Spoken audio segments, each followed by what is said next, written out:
Dans le tumulte des affaires modernes, où l'information fuse à une vitesse vertigineuse et où les réseaux sociaux règnent en maître, la quête de transparence est devenue un impératif.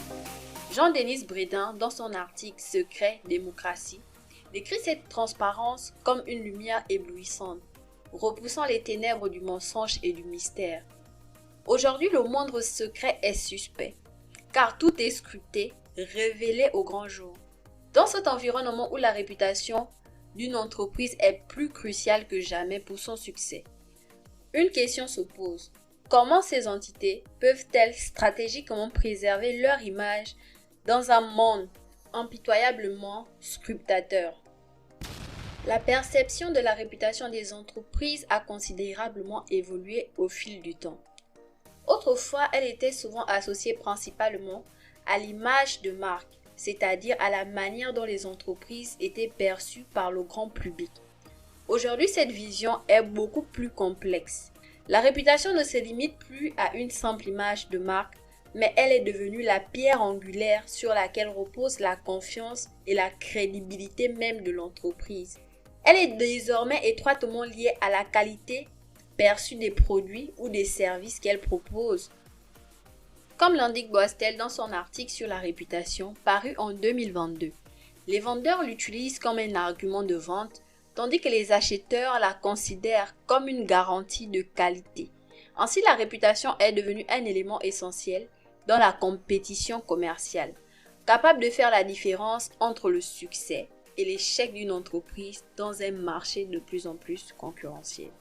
En ce qui concerne les investisseurs, autrefois, ces derniers se concentraient principalement sur les aspects financiers, tels que les bénéfices et les ratios financiers, pour évaluer une entreprise, pour évaluer leur rentabilité. Cependant, de nos jours, la réputation joue un rôle croissant dans leurs décisions d'investissement.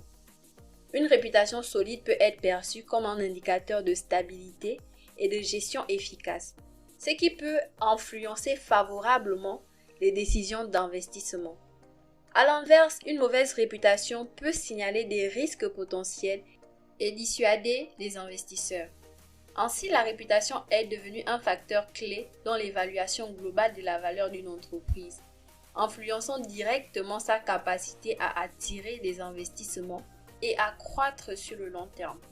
Aujourd'hui, face à la crise climatique et à la préoccupation croissante des clients et des investisseurs en matière de durabilité et de responsabilité sociale, les grandes entreprises se retrouvent confrontées à plusieurs dilemmes éthiques, notamment celui du choix entre le profit immédiat et la responsabilité sociale.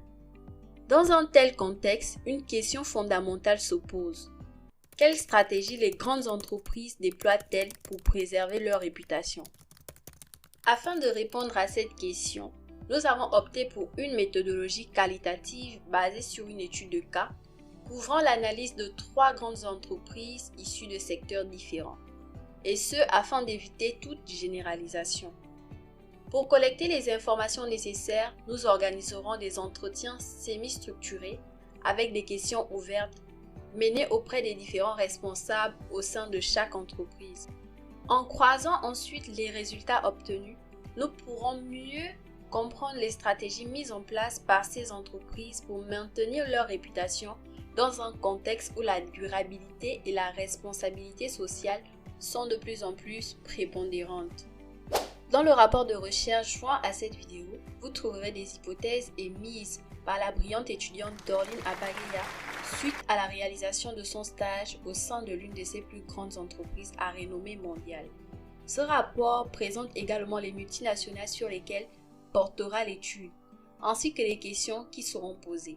Merci d'avoir regardé cette présentation, c'était Eya.